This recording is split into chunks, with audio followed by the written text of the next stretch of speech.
Olá, meu nome é Tony Isaú, sou graduando em Ciência da Computação pela Universidade Federal do Cariri e essa é a segunda aula de uma sequência de aulas que eu estou fazendo sobre lógica aplicada à computação. Nas duas aulas anteriores, na aula 0, eu comecei a falar sobre motivações. Na primeira eu falei sobre proposições e argumentos, e nessa aula 2 a gente vai começar a falar sobre conectivos lógicos, que é outra definição muito importante na lógica, né? E o que acontece?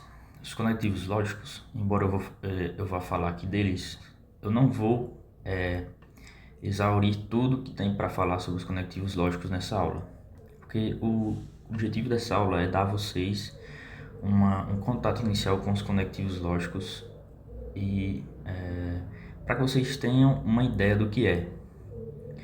Porque na próxima aula eu vou começar a dar alguns formalismos da linguagem lógica, da linguagem proposicional, lógica proposicional, e aí a gente vai poder ver com mais profundidade as relações e as operações dos conectivos lógicos, suas valorações, etc. Então aqui essa aula vai ser mais rápida, é só para vocês terem uma ideia do que são os conectivos lógicos, antes da gente aprofundar melhor, certo? Então eu não vou terminar de explicar tudo que envolve os conectivos lógicos em si, certo? Mas vamos começar logo aqui, sem mais delongas. Os conectivos lógicos, né? Esse nome aqui é bem sugestivo, né? Conectivos faz referência à conexão, né? Conexão em si. Quando a gente fala de conexão, é pegar duas coisas distintas e relacionar elas, né? Conectar elas de alguma maneira. Então, os conectivos lógicos vão conectar alguma coisa, algum objeto lógico. No nosso caso, né, os conectivos lógicos vai conectar as proposições que a gente viu na última aula. Então, os conectivos lógicos serão ferramentas responsáveis por conectar e relacionar duas proposições entre si. Duas ou uma, conforme a gente vai ver a seguir. No caso, não vai ser um conectivo, né, mas a gente também vai falar que é um conectivo. Certo? Vamos começar aqui. Então, para que servem os conectivos, né? Os conectivos eles servem para conectar duas proposições aqui, conectar duas proposições e tal de trocou. Vamos conectar duas proposições aqui e quando você conectar essas duas proposições, você vai fazer uma manipulação proposicional, né? Entre as duas você vai fazer uma relação e vai fazer uma manipulação proposicional. Essa relação ou conexão que vai ter aqui, ela vai gerar uma nova proposição, certo? Proposição linha aqui, que eu coloquei. Então, a partir de duas proposições, você conecta elas com o conectivo e, a partir dessa relação de conexão, você gera uma nova proposição, certo? Aqui, ó, inclusive eu coloquei aqui, ó, o conector, isso aqui é a parte onde se relaciona o conector, né? Ele está entre as duas proposições e a proposição nova que é formada. E está aqui uma definição, não definição, né? Mas as características principais, né? Que se você souber, igual eu disse com as proposições, se você souber essas características, você vai saber qual é a definição de um conectivo. Ele é uma estrutura lógica relacional. Então, é uma estrutura que vai pegar duas proposições, né? Proposições lógicas e vai relacionar. Então, ela é uma estrutura lógica relacional. Pertence à lógica, né? Ao contexto da lógica proposicional e vai fazer a relação entre as estruturas lógicas. Cada um dos conectivos lógicos vai ter uma manipulação lógica pré-definida, ou seja, quando você pegar duas proposições e conectar através de um determinado conectivo, esse conectivo já tem uma manipulação própria dele. Nenhum conectivo vai ser uma relação igual, né? Até porque, por definição, se as mesmas manipulações fossem iguais, ele seria o mesmo conectivo, né? Então, cada conectivo vai ter uma manipulação pré-definida diferente, né? Distinta. distinta das demais. Certo? Entendido? Duas proposições, você conecta elas com o conectivo e ela vai gerar uma nova proposição que tem uma manipulação pré-definida diferente de todas as outras, certo? E ele é um gerador de proposições compostas. O que são proposições compostas? As proposições que a gente viu na aula passada, elas são ditas proposições simples, porque elas só têm uma afirmação, né? Um sujeito, uma afirmação. Então elas são ditas proposições simples, né? Por exemplo, o carro é vermelho.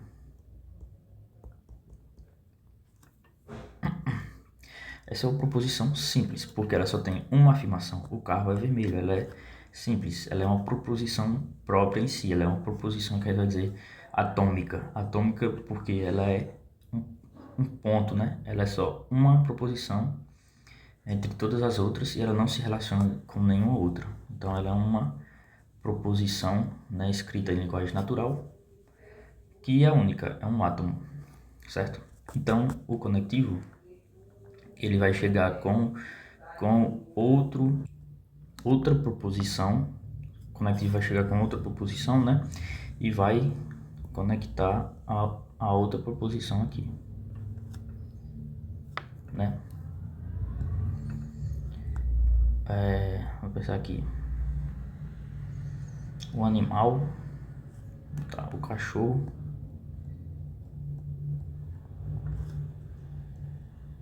comeu carne, certo? Aí vai pegar essas duas proposições aqui, cachorro comeu carne e o carro é vermelho, e conectar através desse conectivo aqui. Ele conecta e aqui ele gera a proposição linha, né? Vamos dizer assim, pelinha. Então essa nova proposição pelinha, ela vai ser exatamente a proposição composta a partir dessas duas outras proposições aqui, certo? E por que eu coloquei essa observação aqui? Essa observação aqui, é só para vocês terem uma forma de visualizar, né, sem ser como eu posso dizer, a linguagem natural, sem ser frases, né, orações aqui, para vocês observarem a relação que o conectivo tem, a lógica tem com a aritmética da matemática. Por quê? Quando você faz 2 mais 2 igual a 4, por exemplo, né? O que você tem? Você tem uma unidade aqui, matemática, outra unidade matemática, né? No sentido dela ser um objeto matemático, né? O 2, o 4, o igual é uma unidade matemática, enfim. Mas aqui vai ter uma unidade matemática, aqui também. Aqui são duas unidades matemáticas atômicas, né? Porque o 2 é ele só e pronto, não tem nenhuma relação. O 2 está sozinho também, né? E aqui também o 4 no final. Só que quando você faz 2 mais 2 igual a 4, quando você coloca esse mais aqui no meio, esse mais aqui, ele será responsável por fazer uma ligação entre esses dois átomos matemáticos aqui. Então ele vai ser um conector. Quando ele conecta esses dois, ele vai gerar 4 aqui, que vai ser tipo a nossa unidade matemática composta, né? E esse conector aqui, ele vai ter uma manipulação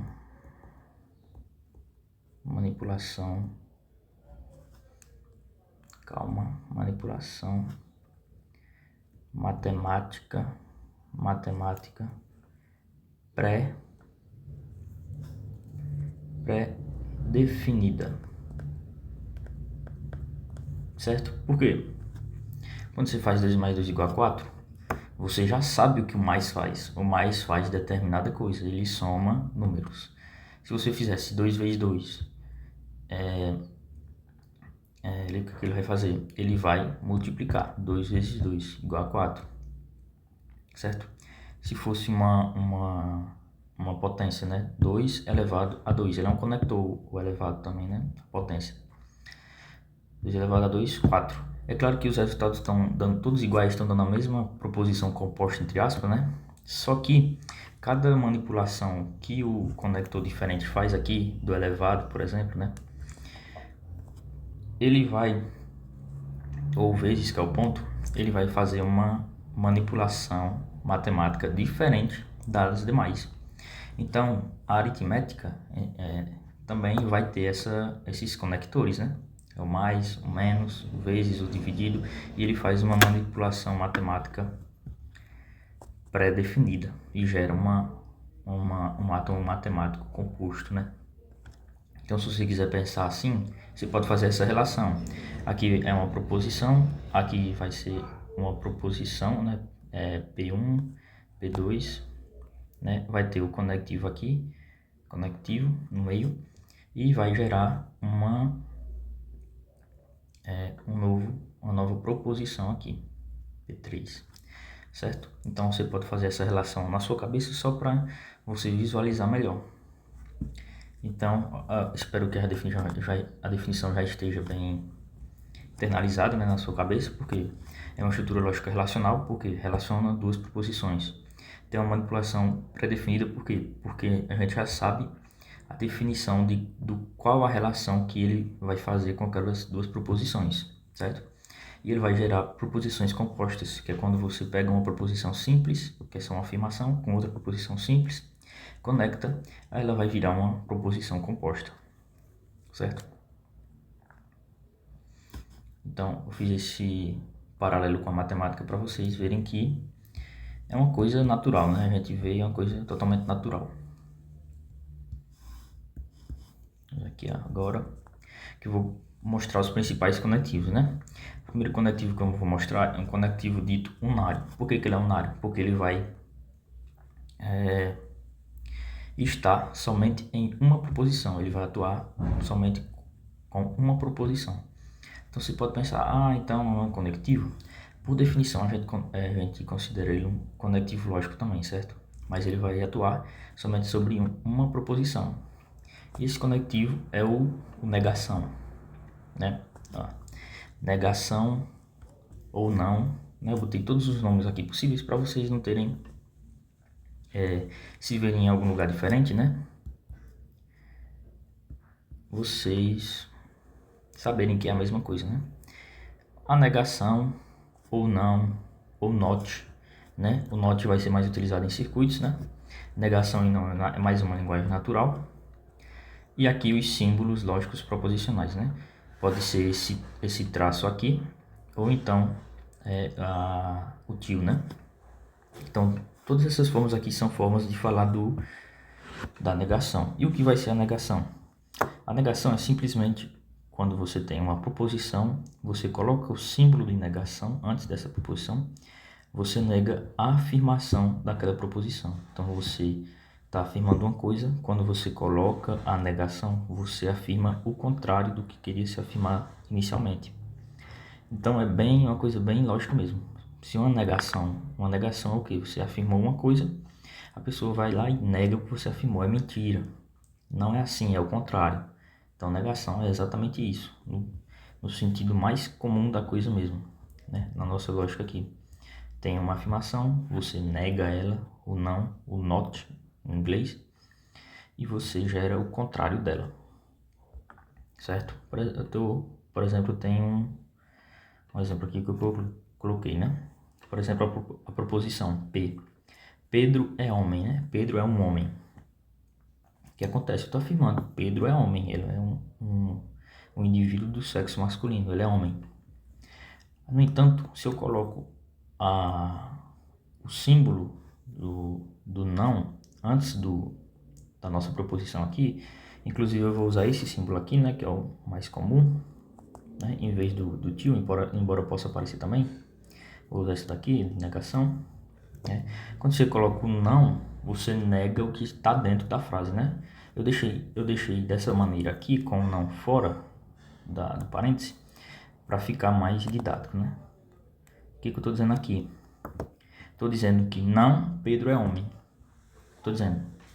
Pedro não é homem. Então esse não vem aqui para dentro, ó. Pedro não é homem, né? Porque se você está negando que Pedro é homem, então Pedro não é homem. É a negação que você está fazendo.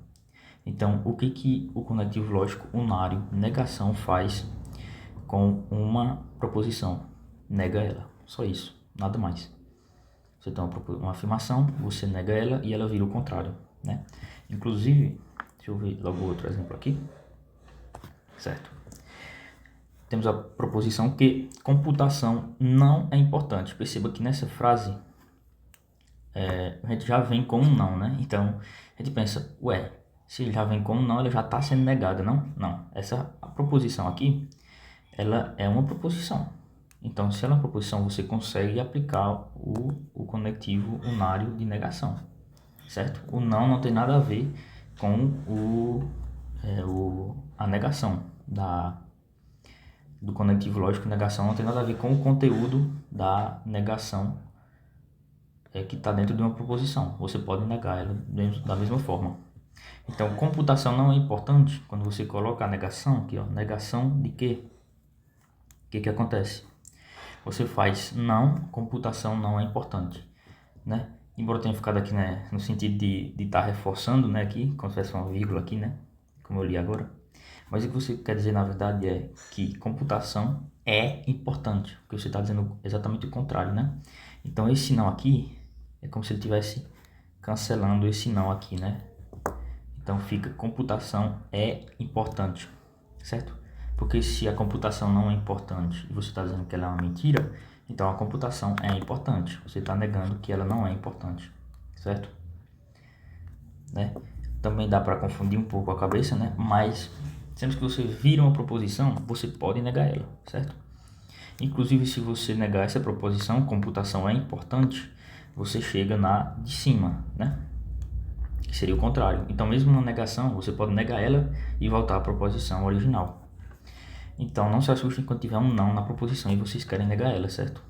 É simplesmente dizer o contrário do que se quer dizer, né? Inclusive, a gente já fez um paralelo com a aritmética da matemática, né? Você pode pensar no menos, né? Quando você tem, por exemplo, o valor aqui, tá, 10. Quando você coloca aqui o valor menos 10, você está afirmando exatamente o contrário, né? Na reta real lá, né, quando a gente vai falar, o menos 10 está exatamente o contrário na reta real, com a mesma distância. Então, o menos é tipo um conectivo de menos, né, da aritmética. Você tem uma coisa e você afirma exatamente o contrário daquela coisa. Então, você passa para o outro lado do que se queria afirmar. Né? Vamos agora para os conectivos binários, né? Conectivos binários porque vai pegar duas proposições, né? A negação era unária porque só pegava uma proposição, certo? É só agir sobre uma proposição. E a manipulação pré-definida dela é negar, né? Colocar o contrário do que você estava afirmando, né? A conjunção. A conjunção, né? Ou i, conjunção, ou i, ou and, né? No inglês, também vai ser utilizado nos circuitos. Ou essa simbologia aqui, que é um tipo acento circunflexo, né? Ou o i comercial, né? O i comercial, ele é muito utilizado nas linguagens de programação, certo? Então eu resolvi colocar aqui também, só para vocês saberem que vai existir, né? Conjunção e and, todos esses nomes aqui se referem ao mesmo conectivo. Essa conjunção aqui que eu estou falando, né, o que ela é um i, no sentido de tanto aquilo e aquilo. Então ela é uma conjunção aditiva, no sentido de que ela vai adicionar alguma ideia a uma ideia anterior. Então, se tinha uma ideia, vai ter essa ideia antiga e a outra. Por exemplo, aqui, né? P. O menino quer um salgadinho, certo? O menino quer um salgadinho. Q. O menino quer um refrigerante. Perceba que essa análise que nós estamos fazendo do conectivo lógico, às vezes fica a mercê do contexto também, né? A gente não sabe aqui quem é o menino, mas Mesmo assim, isso aqui vai ser uma proposição, sim, certo? Porque você pode analisar logicamente se o menino quer ou não um salgadinho. O que vai acontecer? P. O menino quer um salgadinho, o menino quer um refrigerante. Então, o P e Q vai ser o menino quer um salgadinho e um refrigerante. Porque o que ele faz é uma conjunção aditiva, certo? Ele quer um salgadinho e, ou seja, ele quer ao mesmo tempo um refrigerante. Né? Esse "e" aqui dá a ideia de adição à ideia anterior, que é um salgadinho e um refrigerante, né? Você poderia colocar aqui até o nome do menino, né, para ficar melhor, né? Para ficar mais bem definido aqui, né? O João.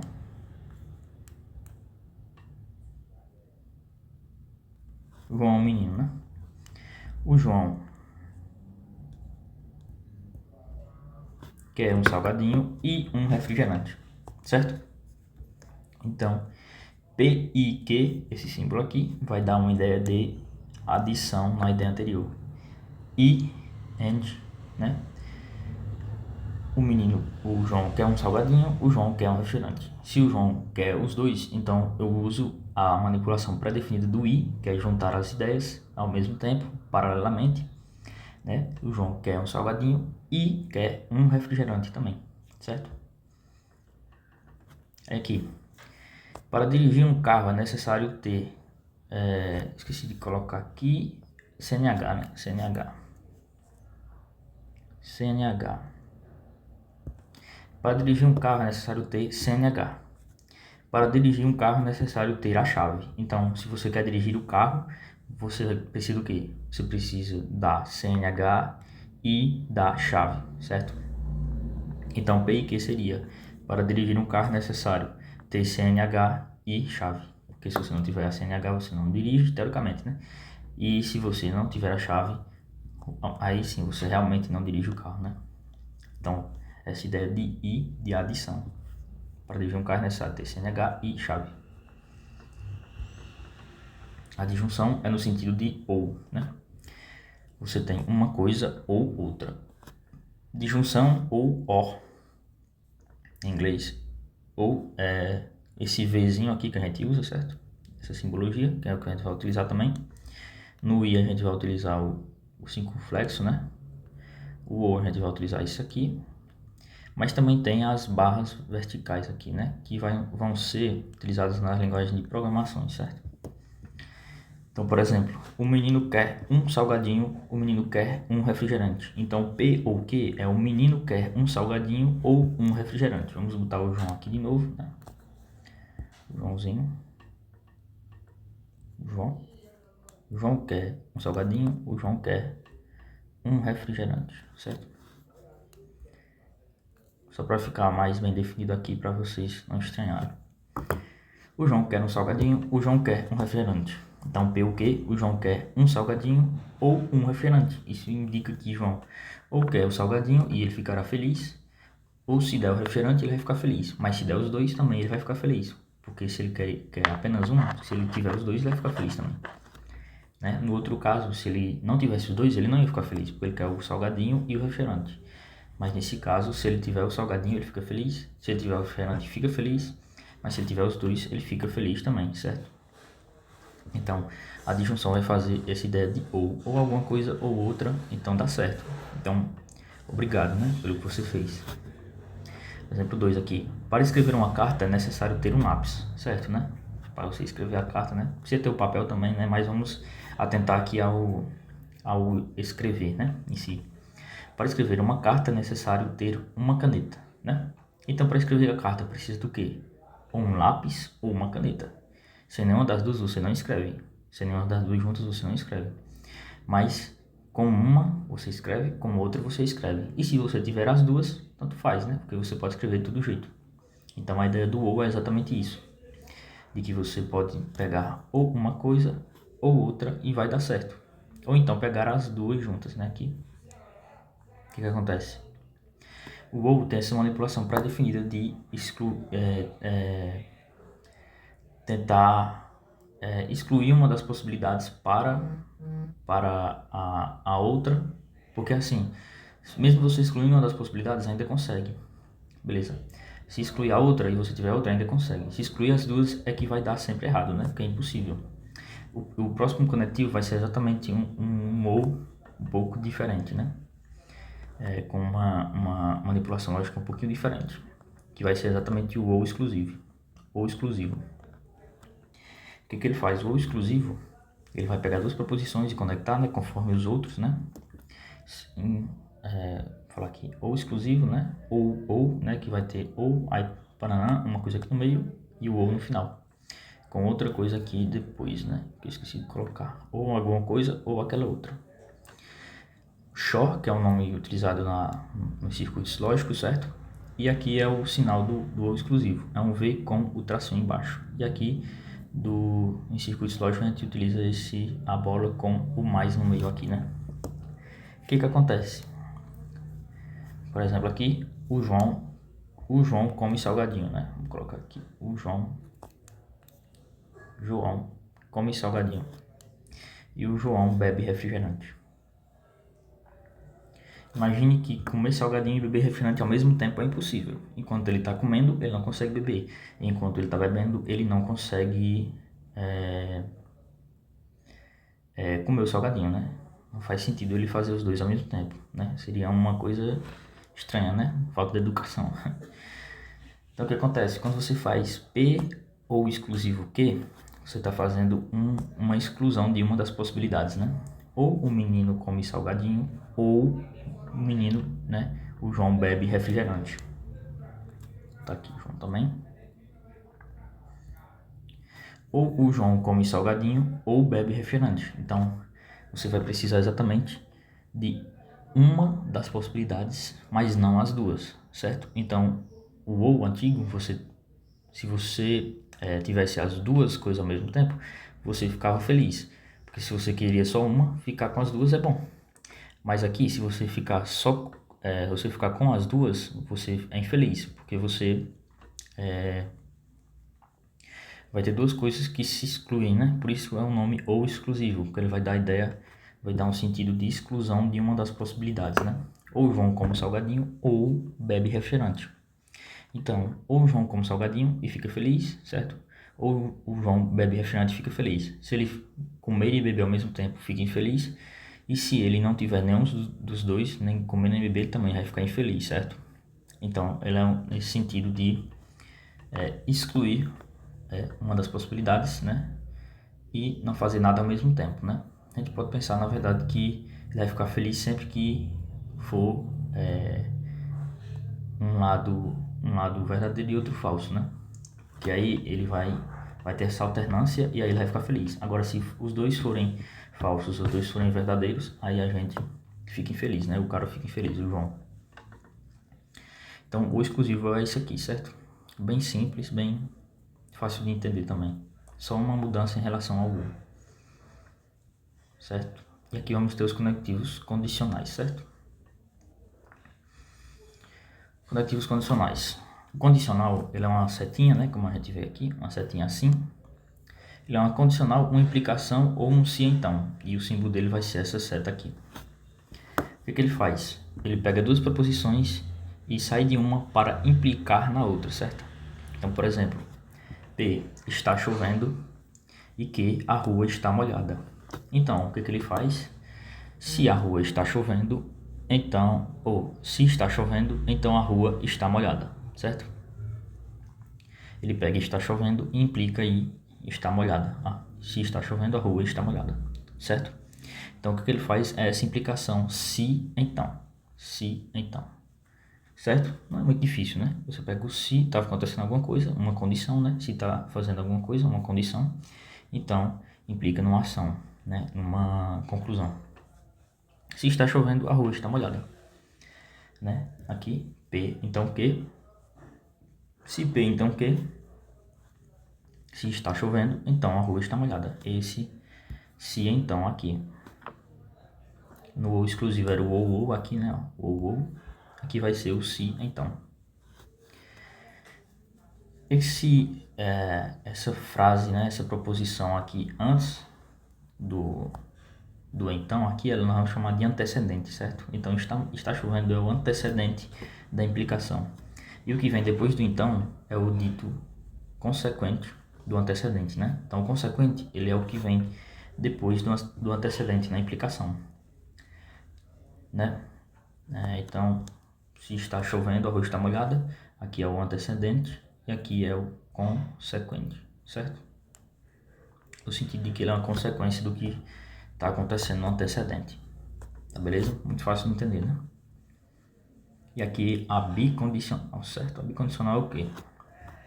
A bicondicional é quando você tem um se então em uma das direções, certo? Nessa direção aqui, mas tem também um se então nessa direção aqui. Então nas duas direções tem um se então, né? E a bicondicional a gente vai chamar ela de dupla implicação, né? Ou então de se e somente se, porque uma coisa depende da outra, só acontece por causa da outra. E a do outro lado, né, também só vai acontecer se acontecer do outro lado, não é necessário. Então a gente vai dizer que ela é um se somente se, a seta dos dois ladinhos assim, né? Se somente se.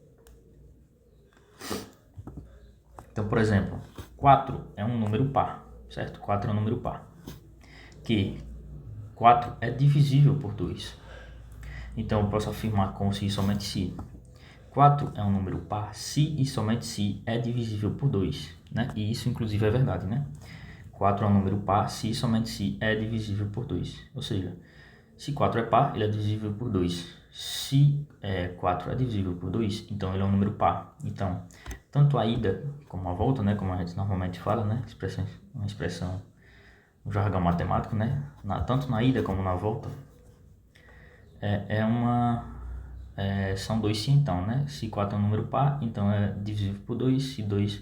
Se 4 é divisível por 2, então ele é um número par. Então esse vai e volta aqui, né? Faz com que ela seja uma bicondicional, uma dupla implicação, certo? Pessoal, toda essa explicação que eu estou dando aqui, ela é uma explicação rasa, certo? E eu vou me aprofundar melhor depois, só para vocês terem uma ideia do que são os conectivos lógicos. Quando a gente for ver os formalismos nas próximas aulas, a gente vai começar a ter mais como é que eu posso dizer? Ter mais aproximação com o que realmente é o conectivo lógico e o que ele faz em si, né? Quando a gente for ver as valorações dos conectivos lógicos, principalmente. Então, espero que vocês tenham entendido aqui todos, né? O não, ele nega o que você estava querendo dizer, vou botar ao contrário. O i, você junta ideias, aquela coisa e aquela outra. O ou, uma das ideias tem que dar certo, né? Ou aquela, ou aquela, ou aquela, ou aquela, ou as duas juntas. Aquela, certo? Se der nenhuma das duas, então a ideia deu errado. O ou exclusivo, uma ideia dá certo, ou uma ideia dá certo. As duas juntas nunca. Nenhuma das duas nunca também. Tem que dar uma ou a outra, estritamente. O se então. Ele vai ser a ideia de que se você parte de uma coisa verdadeira, você nunca pode chegar numa falsa, certo? Se você está numa coisa verdadeira e chegou numa falsa, o se então não funciona. Todo o resto funciona. Se você está numa uma coisa falsa e chega numa coisa falsa, tanto faz, né? Tanto faz o que você afirmou. Se você está numa coisa verdadeira e chega numa verdadeira, então é válido também. Então, o único caso em que você vai ter uma coisa errada no se então vai ser quando for um antecedente verdadeiro e um consequente falso. Porque se você está afirmando uma coisa se e aquele então não é verdadeiro, então tem alguma coisa errada, certo? E o bicondicional vai ser a mesma lógica do se então, só que para os dois lados, certo? Então, as duas coisas o bicondicional, somente se, somente se, vai funcionar só quando as duas coisas ou forem falsas juntas ou forem verdadeiras juntas, certo? Então aqui essa aula é só mais para vocês terem uma ideia do que são a manipulação do conectivo lógico, né? O bicondicional aqui, por exemplo, se uma coisa dá numa coisa e essa coisa da frente dá na coisa de trás, então é uma bicondicional que você está usando ali na linguagem natural. Então, no mais, é isso, certo? Os conectivos lógicos. Vocês entendendo a estrutura, mais ou menos, de como funciona, já vai ser o suficiente para vocês terem uma base melhor quando eu for falar mais formalmente de cada uma das coisas aqui, certo? E só para terminar, eu gostaria de falar dessas definições aqui, certo? Que é condição suficiente ou necessária numa proposição condicional, né? E aqui, pessoal, a gente vai se levar do contexto, certo? A gente vai precisar do contexto das proposições, né? Do que elas estão afirmando. Porque aqui vai ser uma análise contextual, certo? Do conteúdo da proposição, do que é condição suficiente ou necessária. Condição suficiente, né? O primeiro das definições aqui. Condição suficiente. Na construção de uma proposição composta condicional, que é aquele se P então Q, né? É uma proposição composta porque tem um conectivo, P então Q, e ela é condicional. Vou pegar outra cor aqui. Ela é condicional. Por quê? Porque ele tem uma condição, né? Aquele se alguma coisa, né? Aquela se alguma coisa é uma condição, né? Então, uma proposição composta condicional. Se P então Q aqui. Aqui a condição é aqui, ó, condição, certo? Se o consequente, esse cara aqui, se o consequente decorre diretamente do antecedente, o antecedente é esse daqui, o P, então o antecedente é dito condição suficiente em relação ao consequente. Ou seja, se eu digo se alguma coisa, então aquela coisa, e aquela coisa da frente sempre acontece, sempre que o anterior acontece, então o cara anterior ele é dito suficiente para acontecer aquela coisa aqui da frente, certo? Por exemplo, aqui, ó. Aqui no exemplo do P, então, que se o que sempre acontece, sempre que o P acontece, então esse P aqui vai ser dito suficiente em relação ao Q. Então é suficiente que P aconteça para que Q aconteça, certo? É uma coisa bem simples de entender também, certo? Ó, P está chovendo, que o chão está molhado. Se chover, então o chão está molhado. A gente sabendo do contexto, né, que realmente acontece isso, se chover, o chão molha? Sim, se chover, o chão molha. Então, chover é condição suficiente para que o chão esteja molhado, tá certo? Porque sempre que chove, o chão está molhado. Ou seja, sempre que esse cara aqui for verdadeiro desse lado, esse cara do outro lado aqui, do outro lado, vai ser verdadeiro necessariamente, certo? Então, se chover é condição suficiente para o chão estar molhado. É essa a definição, né? A definição mais matemática da coisa, né? Quando a gente vai provar demonstrações, né, a gente utiliza muito disso. Então, sempre que chover, o chão estará molhado. Então, chover é condição suficiente. Chover, vou colocar aqui, chover é condição suficiente para o chão estar molhado, certo? Chover é condição suficiente para o chão estar molhado, porque sempre que chove, o chão estará molhado necessariamente, certo? Então, é condição suficiente. Aí aqui eu faço uma pergunta. O chão está molhado. O chão estar molhado, né? É condição suficiente para estar chovendo? Né? O chão ele está molhado. Aí eu digo, será que é condição suficiente para o chão estar molhado? Está chovendo, né? Ou seja, sempre que o chão molha, está chovendo? Não, né? Não, que é mentira.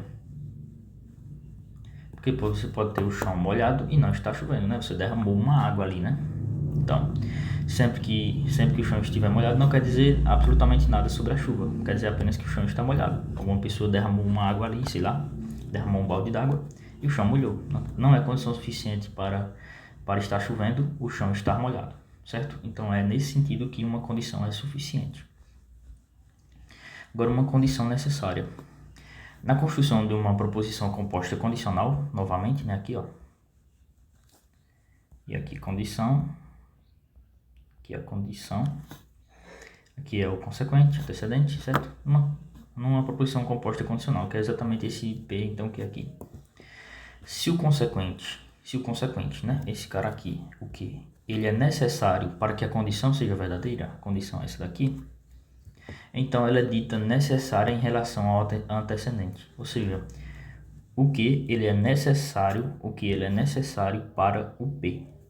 Se o que é necessário para o P, então ele é dito necessário em relação ao P. Então ele o consequente é necessário em relação ao antecedente, certo? Então a gente vai dizer que ele é uma condição necessária, certo? Ou seja, sempre que o que for verdadeiro, para que tudo seja verdade, o P deve ser verdadeiro também. Ó, vamos lá para um exemplo aqui, ó. P, há vida no planeta Marte, certo? Uma proposição. Q, há oxigênio no planeta Marte, outra proposição. Agora, se P, então Q. Se há vida no planeta Marte, então há água, certo? Do que a gente conhece, né? Toda forma de vida precisa de água. Então, se há vida no planeta Marte, então há água no planeta Marte, certo? Ou seja, sempre que existir água, você pode dizer que há vida.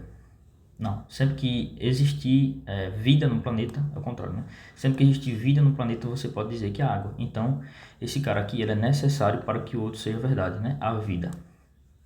Então, é condição necessária, porque eu preciso dele para que aconteça aquilo, né? Por exemplo, a gente precisa do oxigênio, os seres humanos precisam do oxigênio para viver. Então, o oxigênio é a condição necessária para a vida dos seres humanos. Então, sempre que esse cara for verdadeiro, esse daqui também deve ser para que porque ele é a condição necessária disso aqui, certo? Então, por exemplo, haver água no planeta, né? No planeta Marte, no caso, né? Haver água no planeta é condição suficiente para haver vida? Não, porque do que a gente sabe, né? Existem formas de vida que não precisam de água. Inclusive em Marte provavelmente tem água, né? Pelo que o pessoal fala aí, né? Os cientistas. E lá não tem vida. Então, haver água não é condição suficiente para haver vida, porque mesmo tendo água, pode ser que não tenha vida, certo? Então, não é condição suficiente, ela é condição necessária, ou seja, preciso da água para viver, mas não quer dizer que havendo água em algum lugar vai ter vida necessariamente sempre, certo? Então é isso que quer dizer condição necessária, quando você precisa daquele negócio para o outro dar certo, que é diferente de suficiente, né? Suficiente você, sempre que tem aquilo, você vai ter aquela determinada coisa. Mas na necessária, para ter aquela determinada coisa, é necessário ter aquela coisa. É o contrário, né? É o sentido contrário. E a condição suficiente e necessária. Natural. A condição suficiente e necessária é quando você tem as duas ao mesmo tempo, né? Tanto no lado como do outro. Tanto na ida como na volta. Certo? Condição suficiente e necessária ocorre quando o antecedente e o consequente, os dois, né? Ó, e o consequente de uma proposição lógica bicondicional, no caso vai ser bicondicional porque vai ser tanto de um lado como do outro, quanto na ida como na volta. Lição ao mesmo tempo, o antecedente e o consequente, né? Aqui, ó. O antecedente e o consequente, de uma proposição lógica bicondicional, são ao mesmo tempo suficientes e necessárias entre si, né? Ou seja, o P gera o Q, né? Ele vai ser suficiente e ele precisa do Q. Então o P gera o Q e precisa do Q, e o Q gera o P e precisa do P, né? Então, por exemplo, aqui.